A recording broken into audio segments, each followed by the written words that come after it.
Welcome back to Psychology Applied to Work. This is lecture 25, Motivation.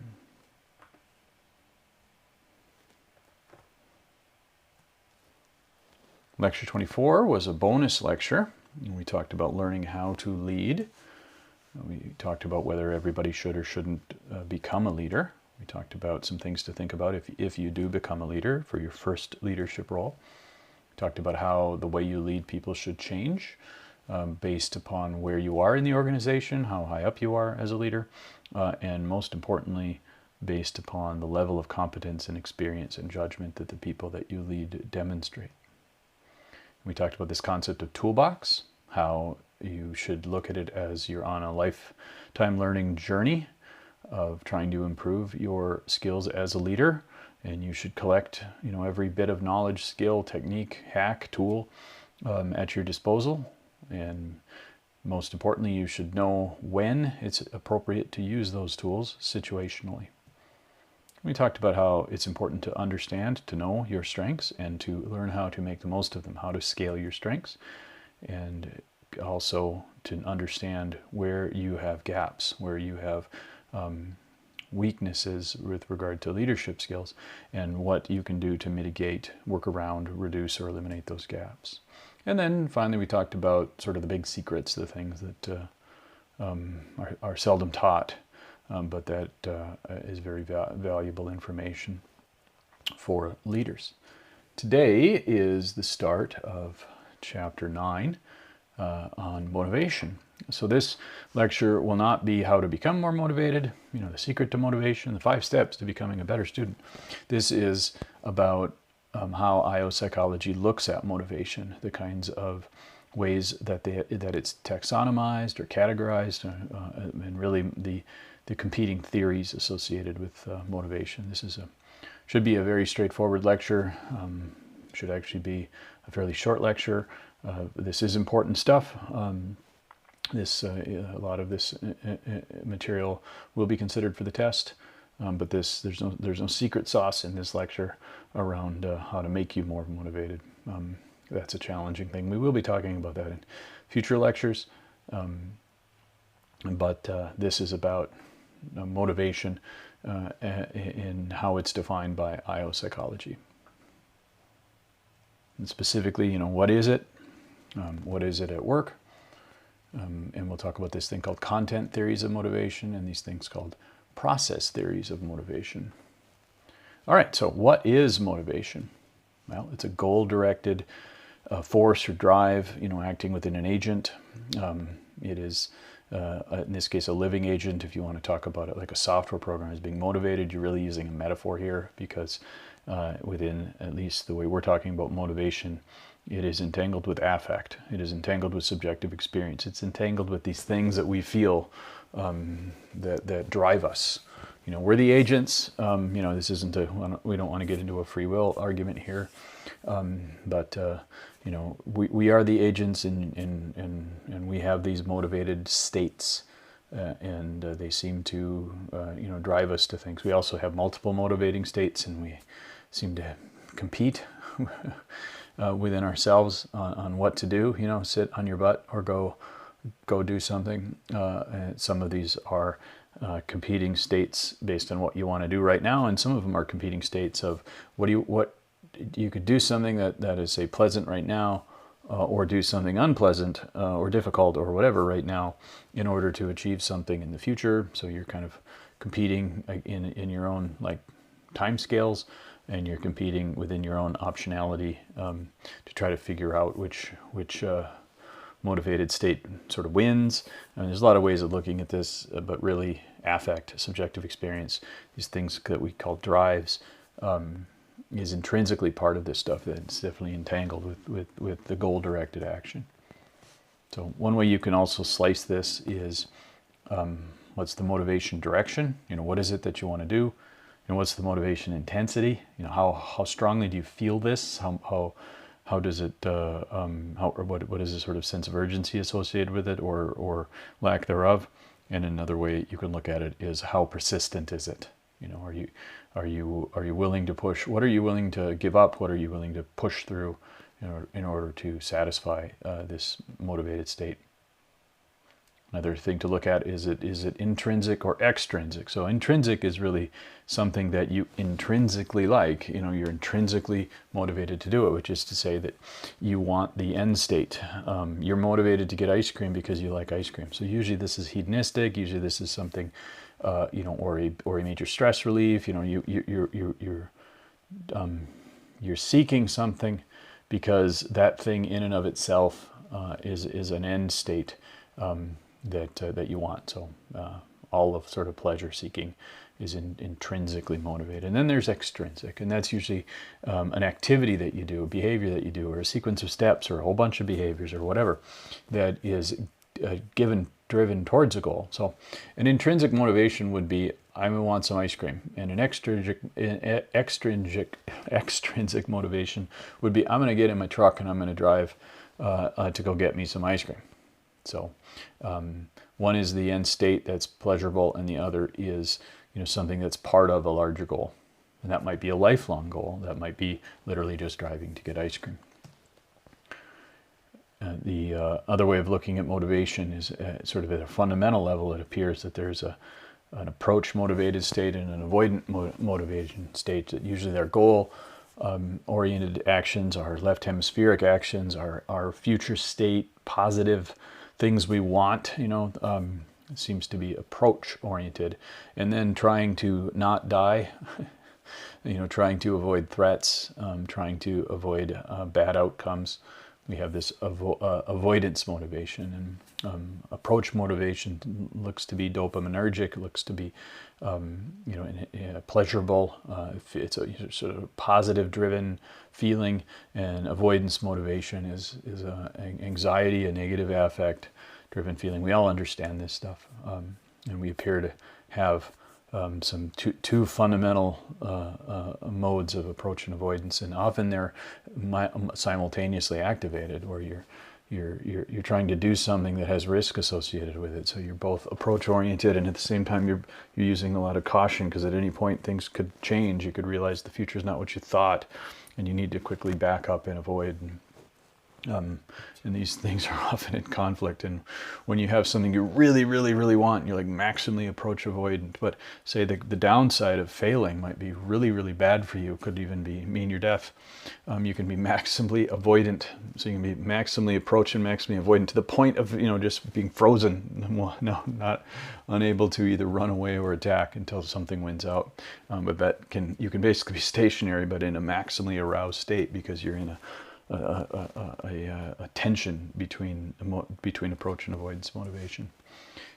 So they can definitely compete with each other, but they can also augment each other. You know, you can be 100% motivated to approach something, at the same time be so petrified of failing to get it that you are even more motivated to get it. So, you know, there are some people that are so conscientious, and I've mentioned this before, that they need to achieve because they want to achieve and because they're deathly afraid of not achieving. And so in that cases, they augment each other, and that actually can make those people you know, very, very motivated. And there's probably a couple of you who not only really want to get an A in a class, but you have a bit of a meltdown or a lot of anxiety associated with not getting it. And so you're maximally approach and avoidant motivated. And then there's some of you that are really neither, because you're in this class or where you are in college right now is just not really attached to a major goal of yours, and you struggle with any kind of motivation, approach or avoidant. And then associated with motivated states is these things that are narratives as to why. Why do we want to do something? Why do you want to get an A? You know, why do you want to get the hell out of here? Often those things come with explicit construals. Often the real reasons why are complicated, multidimensional, and implicit. But in order for us to have coherence and to make sense of the world, we often will construe an incomplete narrative so that we can at least explain our motivations. And when you actually explain a motivation with a simple linear narrative, unless it's why did you go to the bathroom, okay? But if it's why did you take this class, or why did you do this, why did you pursue this career or whatever, there's often multiple things at play there, but we often tell ourselves a story to simplify it, and that goes back to that whole dimensional reduction thing that we need to do in order to think, and that our thought processes are inherently constrained to that level. All right, and we're going to talk about this whole content theory. What are the goals? What are the needs that motivate us? We'll talk about process theory as well. So with content theory, we'll get into this, but you have things like Maslow's hierarchy of needs and several other things that we'll dig into, a number of them. All right, so what is motivation at work? Well, you can look at work motivation, this concept of work motivation as there is some that for a lot of people there's some that's intrinsically motivated, so where the work itself is the reward, not universally, but there are certainly things at work that are inherently pleasurable to do. Some people are lucky to have jobs where a lot of what they do is just they really want it, they really just want to do it, and they would do it whether they would get paid or not.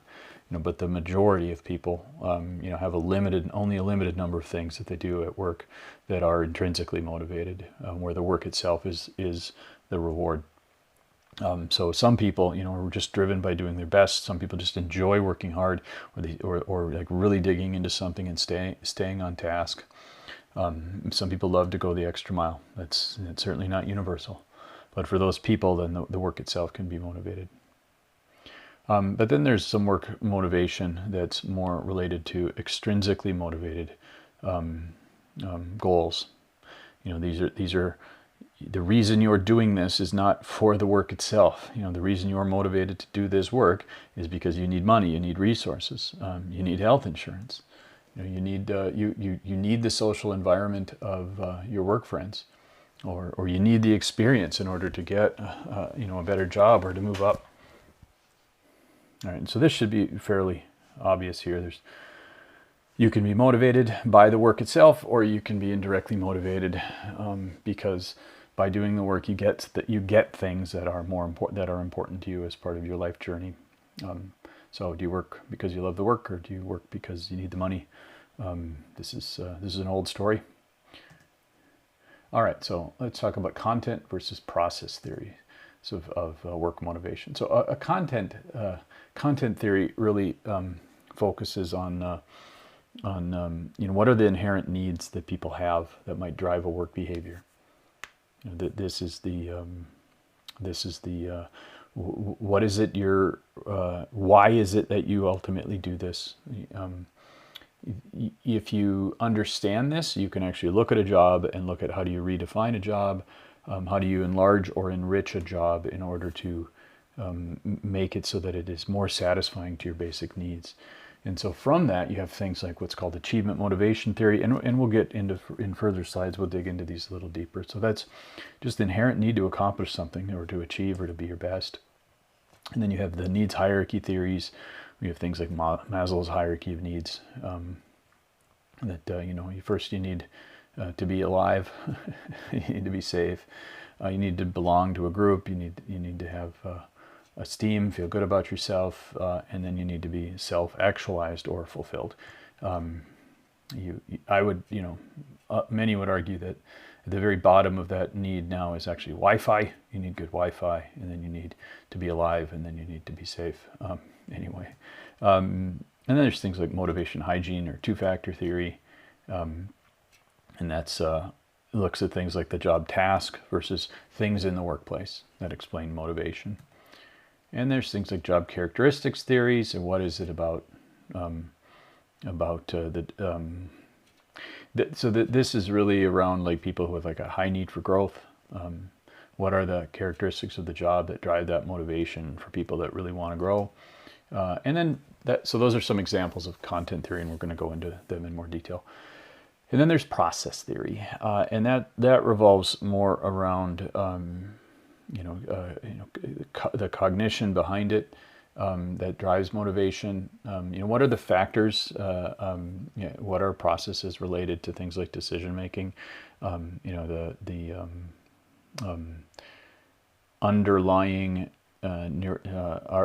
neurological or at least psychological from a theoretical framework standpoint. What are the thought processes that are behind the decision to act or not to act in a motivated state? And you have some theories associated with that.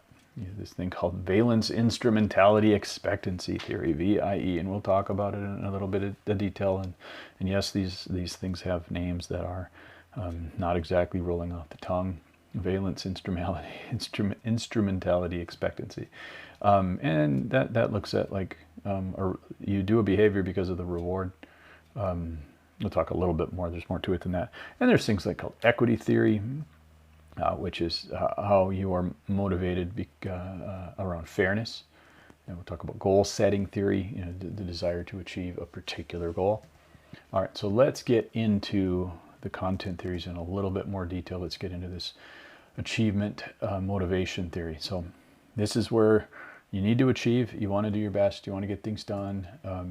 McClellan in the 1950s, he studied a bunch of high achievers and contended that a high achiever is somebody that really looks for opportunities. They really want to solve problems. They like to set these attainable goals with a certain amount of calculated risk. They want feedback. They want recognition. And then from this came this individual difference dimension of the high need for achievement, and saying that the high need for achievement is correlated with success for leaders. And I mean, to some extent, this is basically saying we looked at successful leaders, and it turns out that successful leaders have a high need to be successful. So I mean, to some extent, that correlation should not surprise. And that achievement is often like learning oriented, and that comes to this notion of wanting to develop mastery. And there's this notion of developing mastery over something is something people strive for, and gives them validation. And there seems to be a lot of truth to that. And you think about mastery, if it's relevant in the workplace, something that you've mastered, something you really know how to do well. If it's something that the workplace values, that's critical to finding your niche. Finding the place in which you can be valuable, and keep in mind, niches move, niches come and go. And if you master something, to be the best typer was a short-lived thing, and being the best typer right now is not that great.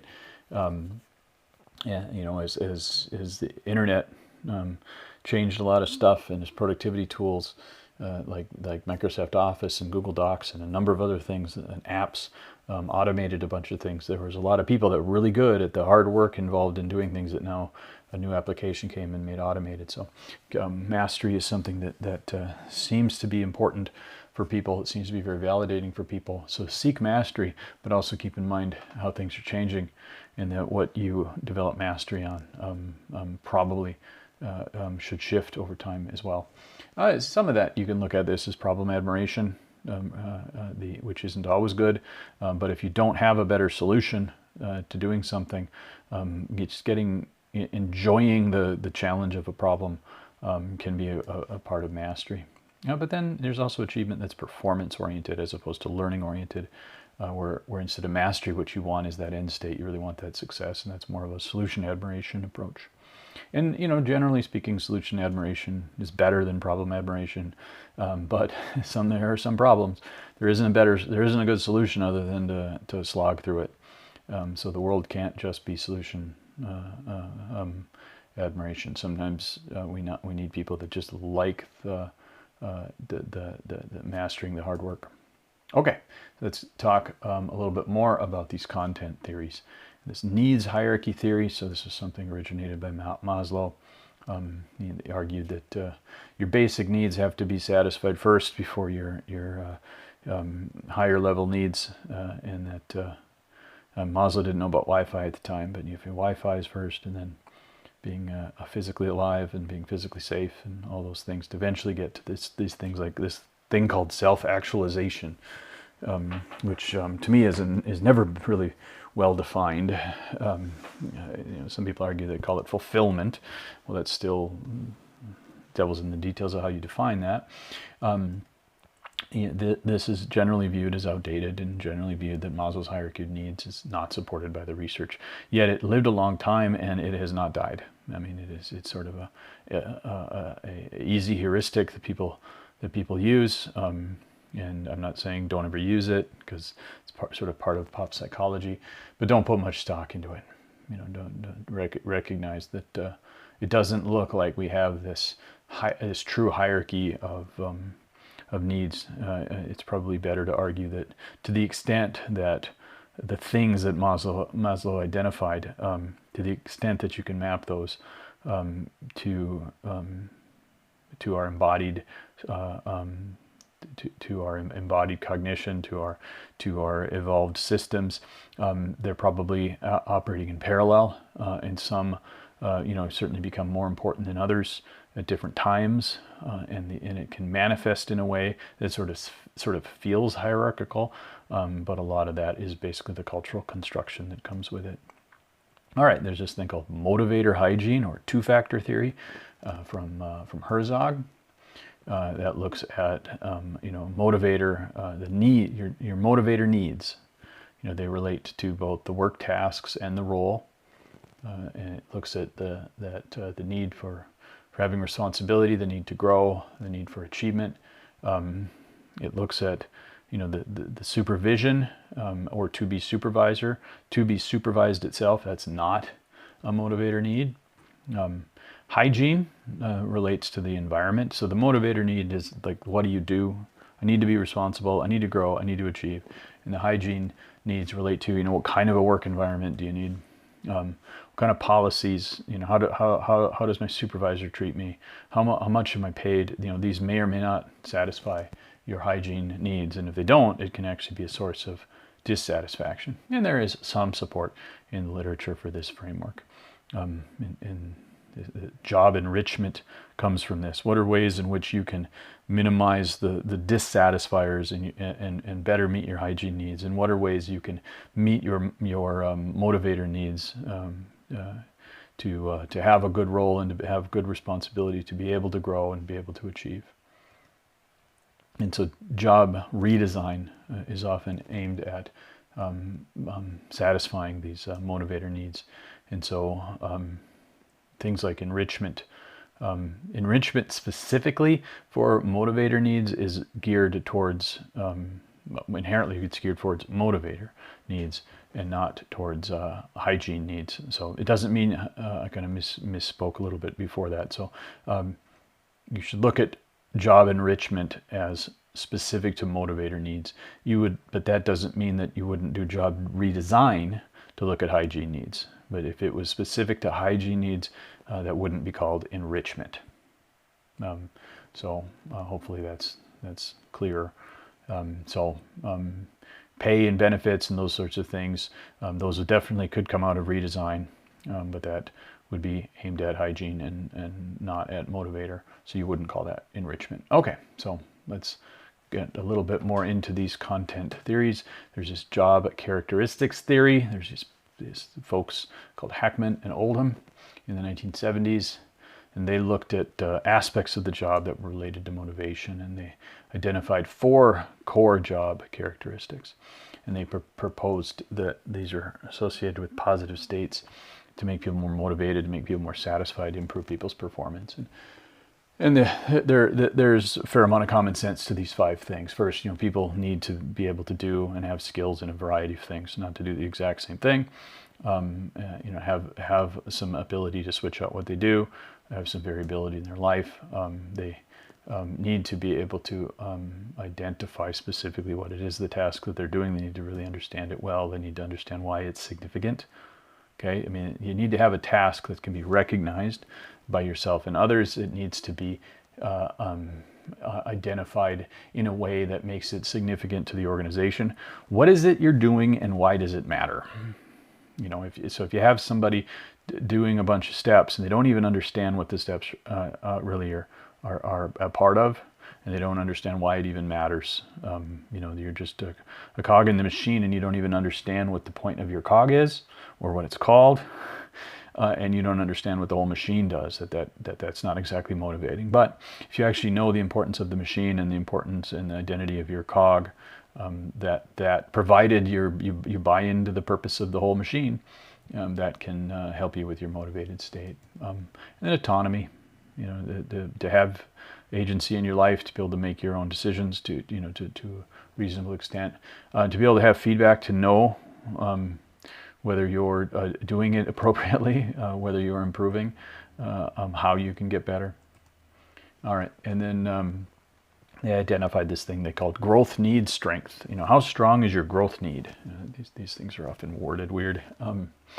To what extent does an employee have this need for growth? And they identified this thing as a critical factor. And then so they created this thing called the JDS, or the Job Diagnostic Survey, and that it really measures the precepts of these job characteristics and this growth need strength and job satisfaction. So it would basically look at these five core job characteristics. They would look at your specific strength of your growth need, and then how satisfied were you, and develop this thing called the JDS associated with it. Okay, that was a sampling of the content theories. There's more in the book, but those are the ones that I deemed most important. Now we're going to talk about process theories. Then we're going to talk about the VIE theory, the valence instrumentality expectancy theory. And this is really a rational actor framework. What the hell is that? So this is basically the idea that people are logical and they do logical things, and you know, which is not really that accurate right now. People do lots of stuff. And what we call logic is usually the construal, the linear narrative, the simplified version that explain why we did it, but the real reasons why we did stuff are often multidimensional and implicit, but I digress. But this comes from that thinking, sort of the humans as computer, humans as you know, rational, reasoned beings. And it's pretty basic here that you have things at work that are rewarding, and that's the valence. And people expect those rewards based to behave a certain way at work. So you do a certain thing, so you get rewards, and the rewards are your valence. In this case, so it's VIE, valence, instrumentality, expectancy. The valence is the rewards. Expectancy is sort of how you look at the probability that a particular behavior will lead to a reward or a particular outcome. So you expect that if you do a certain thing at work, you'll get a reward. And then the instrumentality comes from how if you achieve a certain outcome, that then will lead to other outcomes. So how is it that you want to do something because if you do it, you'll get recognized, and that's sort of your reward, but it's not fully your reward, because what you want to get recognized in order to then, you know, get promoted, and you want to get promoted in order to make more money, and you want to make more money in order to buy a bigger house or whatever. You know, this is sort of a, you know, why is the short term connected to your long term? So, but seems like a complicated framework, unnecessarily complicated description of a framework. Valence, instrumentality, expectancy. Then there's equity theory. J. Stacy Adams is behind this. This is really a motivation around fair treatment. You know, this is linked to like resentment and absenteeism and turnover. If you feel that, you know, you're being treated unfairly, and people, it claims people look at their effort to reward ratio, how hard are you working and what are you getting for it, and they compare it to other people for how hard they're working and what they're getting for it, and other things like that. And then it looked at, you know, sort of three ways that people could be bucketized looking at equity, and it ranges from benevolent, which would be people that generally don't get upset if things are inequitable. They're pretty forgiving about being under rewarded. And then another bucket for people that are equity sensitive, and these would be people that basically they get upset if things aren't fair. And then another bucket called entitled, which is that people actually expect unfairness in their favor. And then there's goal setting theory by Locke. And that's really, motivation aimed at achieving goals, specific, reasonable goals. And there's some support for goal setting theory in the research. All right, believe it or not, we're at the half-hour mark and we're already done with this lecture. I told you it was pretty straightforward. We talked about motivation, what is motivation? We talked about what is motivation at work. We talked about content and process theories of work motivation. Then we dug into them a little bit more on the content and the process. We're going to continue chapter 9. That's looking at motivation, and I'm going to emphasize this concept of engagement and job satisfaction. So what is engagement? What is job satisfaction? What does it mean to lose your job? What's sort of the connection between job satisfaction and behavior, and satisfaction and compensation? We'll talk about job involvement, and we'll talk about organizational commitment, and we'll talk about organizational citizenship. All right, that's the end of that lecture. It's nice to have a straightforward short one now and again. We will see you next time for lecture 26.